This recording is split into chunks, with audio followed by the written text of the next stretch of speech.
नमस्कार, मैं हूं श्वेता झा और आप देख रहे हैं आज तक। असम और मिजोरम के बीच सीमा विवाद खूनी संघर्ष में तब्दील हो गया है। आपको बता दें कि सोमवार को दोनों राज्यों की पुलिस और नागरिकों की झड़प में असम पुलिस के 6 जवानों की मौत हो गई। इस संघर्ष में दोनों राज्यों के कई नागरिकों को भी चोटें आई हैं। तनाव के बाद केंद्रीय गृह मंत्री अमित शाह ने दोनों राज्यों के मुख्यमंत्रियों से फोन पर बात की और मामले को शांति से सुलझाने को कहा। दो राज्यों की पुलिस, दो राज्यों के नागरिक आपस में जंग कर बैठे। एक ऐसा खूनी संघर्ष हुआ जिसने उत्तर पूर्व से लेकर दिल्ली तक अफरा तफरी मचा दी। असम और मिजोरम के बीच सीमा विवाद की यह झड़प असम पुलिस के 6 जवानों की जान ले ली और दोनों राज्यों के पुलिस वालों और नागरिकों समेत 50 से अधिक लोग घायल हुए हैं। असम के बराक घाटी के जिलों कछार, करीमगंज और हैलाकांडी के 164 किलोमीटर की बाउंड्री मिजोरम के एजवाल, कोलासिब और मामित से मिलती है। दोनों राज्यों के बीच सीमा विवाद लंबे समय से है, लेकिन सोमवार को कछार के लैलापुर के पास सीमा पर खूनी झड़प हो गई। असम पुलिस ने दावा किया कि मिजोरम से बड़ी तादाद में उपद्रवियों ने असम सरकार के कर्मचारियों पर पत्थरबाजी की है, लेकिन मिजोरम की ओर से ये दावा हुआ कि असम पुलिस के आईजी की अगुवाई में असम के 200 पुलिस वाले सीआरपीएफ के ड्यूटी पोस्ट को जबरन पार कर मिजोरम पुलिस के पोस्ट तक आए और वहां तोड़फोड़ की। असम पुलिस की हरकत पर मिजोरम के कोलासिब जिले के नागरिक मौके पर पहुंचे। इन निहत्थे नागरिकों पर असम पुलिस के जवानों ने लाठीचार्ज किया और आंसू गैस के गोले छोड़े।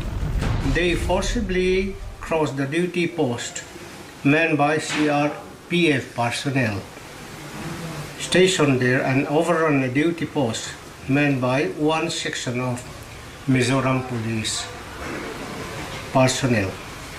The Assam police also damaged several vehicles that were traveling along the national highway between Vairante and Lailapur. Assam और मिजोरम के बीच सीमा पर तनाव बीते कई दिनों से बढ़ रहा था। दोनों ओर की पुलिस बीते हफ्ते से ही अलर्ट मोड पर थी। 9 जुलाई को सीमा विवाद पर असम और मिजोरम के चीफ सेक्रेटरीज के बीच उच्च स्तरीय बातचीत हुई थी। 10 जुलाई को जब असम पुलिस के वरिष्ठ अधिकारी कछार में थे, तब सीमा पर ग्रेनेड दागा गया था और इसी रविवार को शिलोंग में केंद्रीय गृह मंत्री अमित शाह की मौजूदगी में पूर्वोत्तर के मुख्यमंत्रियों की मुलाकात हुई थी, जिसमें सीमा विवादों पर बातचीत हुई थी। सोमवार को हालात बिगड़ने के बाद सीआरपीएफ की 2 टुकड़ियों को तैनात किया गया है। देखिए, हर वक्त इन लोग का ऐसा है कि इन लोग को जितना ही आप अनुरोध करें, जितना ही आप बोले कि भाई हम लोग एक साथ में हूँ, एक नर्तिश का हूँ, तो अब लोग अपना जो सीमा है उसी पर सिमट कर रही है। सीमा में कोई आप लोग का विवाद है तो उधर में सेंट्रल का साथ आप लोग बात करके अपना जो सीमा का कोई ऐसा आप लोग का लगता है कि ये सीमा आपका है तो सेंट्रल के साथ बात करें। इन लोग कोई बात सुनता ही नहीं है।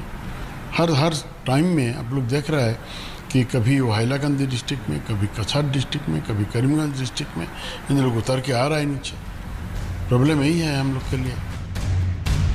सोमवार की हिंसा के बाद गृह मंत्री अमित शाह ने दोनों राज्यों के मुख्यमंत्रियों से फोन पर बातचीत कर मामले को शांति से सुलझाने का निर्देश दिया है, लेकिन दोनों राज्यों के बीच तनाव कितना गंभीर है, यह हिंसा के बीच मुख्यमंत्रियों की आपस की तकरार में दिख गई है। सोमवार को मिजोरम के मुख्यमंत्री जोरमथंगा ने पुलिस और नागरिकों के बीच झड़प का एक वीडियो गृह मंत्री अमित शाह और प्रधानमंत्री कार्यालय को टैग करते हुए लिखा था कि मिजोरम लौट रहे निर्दोष लोगों के साथ गुंडागर्दी की गई है। इस तरह की हिंसक घटनाओं को आप कैसे जस्टिफाई करेंगे? इसके जवाब में असम के सीएम हिमंता बिस्वा शर्मा ने ट्विटर पर लिखा, माननीय जोरमथंगा जी, कोलासिब के एसपी ने हमसे कहा है कि जब तक हम अपनी पोस्ट से पीछे नहीं हट जाते, तब तक उनके नागरिक सुनेंगे नहीं और हिंसा नहीं रोकेंगे। ऐसे हालात में सरकार कैसे चला सकते हैं? इसके बाद उन्होंने अमित शाह और प्रधानमंत्री कार्यालय को टैग करते हुए लिखा है, आशा है कि आप जल्द से जल्द दखल देंगे। असम और मिजोरम के बीच सीमा विवाद ने इस साल फरवरी और अगस्त 2020 में भी हालात तनावपूर्ण किए थे, लेकिन अब की बार हालात आउट ऑफ कंट्रोल हो गए। फिलहाल तनाव तो है, लेकिन स्थिति नियंत्रण में है। दिल्ली से कमलजीत संधू और गुवाहाटी से हिमांता नाथ के साथ आज तक ब्यूरो।